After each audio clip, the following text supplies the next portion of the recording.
What's cracking, everybody? Welcome back to the channel. New video.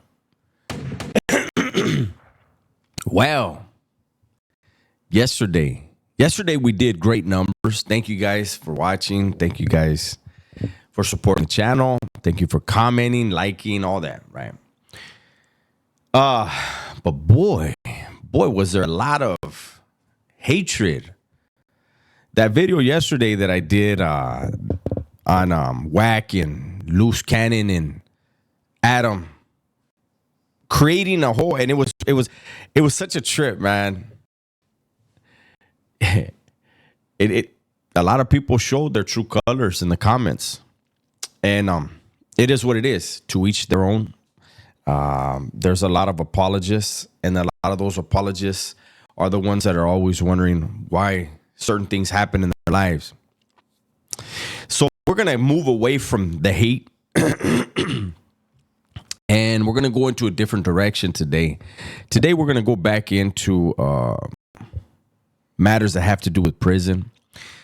I was asked a question, and I believe it was on the video I did the other day about California politics, prison politics.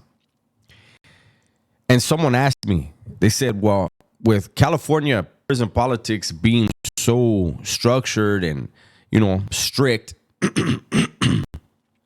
when someone gets out, are they still obligated? That's a great question. So I'm going to go back into a little bit of, I'm just going to answer the question my way, right? We'll just say it that way. Now, I mentioned it before where, unlike some of the other groups, the Southerners, if you're a Southern Mexican and you enter the California Department of Corrections, you do not have to get involved in politics. Politics are going to dictate your life in there, but you yourself do not have to get involved in the politics. See, the politicians are the ones that enforce the politics, we'll say. So you have the legends, and then you have a group of Southerners beneath them or under them. And then you have Southsiders, right? And when you come in, if you choose to be a part of that, the activities of those individuals, we'll just say the camaradas. If you choose to be a camarada, you are obligating yourself to a certain thing, to a certain standard of living, to a certain code of conduct while behind those walls. Now, even as camaradas, you could have people that are camaradas and they're in there doing their thing. But unless they make a promise when they get released from prison, they are allowed to live their life. It isn't a thing. They are not members of, they're not legends with a lifetime obligation. They did what they had to do. They put in a lot of work. If they're a camarada, they're putting in work. They're making money. They are very sharp individuals, very professional in their conduct. They're killers. And then you have vatos that are just Southsiders that are killers, but they don't go out of their way to push nothing. They have done pegadas. I think it's very, very rare, extremely rare to meet a Southerner, especially on a level 4 yard, to meet not a single Southerner that hasn't done a pegada, that hasn't whacked somebody, hasn't stabbed somebody, moved on somebody. But I know there's another group, and I don't want to get into it, where because of numbers, they force their people to participate in the reindeer games. Whereas with the Southerners, they consider what they get involved in so serious that it's not like a car club. You know, it's not like they don't come to you, hey, you want to get involved in this? Because you have to be 100% into it. You know, you have to go to them. And you better be willing to learn. You better be willing to exercise the body and mind at a higher level to separate yourself and prove that you are the cream of the crop. Because if not, you get involved in the politics, and you could run around and hook up with somebody who is self-serving, right? Who will utilize you. And I'm not talking about a legend. I'm talking about another camarada. There's some snakes. And he will utilize you to get further ahead in his own personal agenda.